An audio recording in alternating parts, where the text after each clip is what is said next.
મારા મહેસાણાના આકાશમાં આવતીકાલે સૂર્ય કિરણ અલગ ખીલવાનું છે। જી હા, આપ આજે જોઈ શકો છો ને એમ મહેસાણાના ઇતિહાસમાં પહેલીવાર એર શો યોજાવા જઈ રહ્યો છે। સાંસદ હરિભાઈ પટેલના પ્રયાસથી તેમને રજૂઆત કરી રક્ષામંત્રીને, રાજનાથસિંહજીને, અને એમના પ્રયાસથી ભારતીય વાયુસેનાના સૂર્યકિરણ એરોબેટિક ટીમના આ એર શોને લઈ ઉત્તર ગુજરાતમાં જબરજસ્ત ઉત્સાહ છે। 2 દિવસથી એનું રિહર્સલ ચાલે છે। આવતીકાલે સવારે 9 વાગ્યાથી આકાશમાં આપણી સેનાનું શૌર્ય જોવા મળશે। શૌર્ય અને કૌશલ્યના દિલ ધડક રોમાંચક નજારો જોવા મળશે। એર શોનો 1 દિવસ પહેલાં સૂર્યકિરણની ટીમે મહેસાણાના આકાશમાં પ્રેક્ટિસ કરી, એના પર દ્રશ્યો જુઓ છો।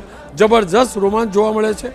ભારતીય વાયુસેનાના હોક MK-132 વિમાનોએ આકાશમાં દિલ ધડક સ્ટન્ટ કર્યા અને એરોબેટિક્સ જોઈને જે સ્થાનિક લોકો છે, વ્હીકલ લઈને જે જતા હોય છે પુલ ઉપર કે રોડ ઉપર, એ કે અગાસીમાં એ ઊભા રહીને જોતા હોય છે। આ નજારો પહેલી વાર જોવા મળ્યો છે। હું પણ વર્ષો સુધી મહેસાણામાં રહ્યો છું, ક્યારેય જોયો નથી, કારણ કે ત્યાં તો નાનું એરપોર્ટ હતું, વિમાન જોવા માટે ઉપર જતા હતા વાત થાય ત્યારે।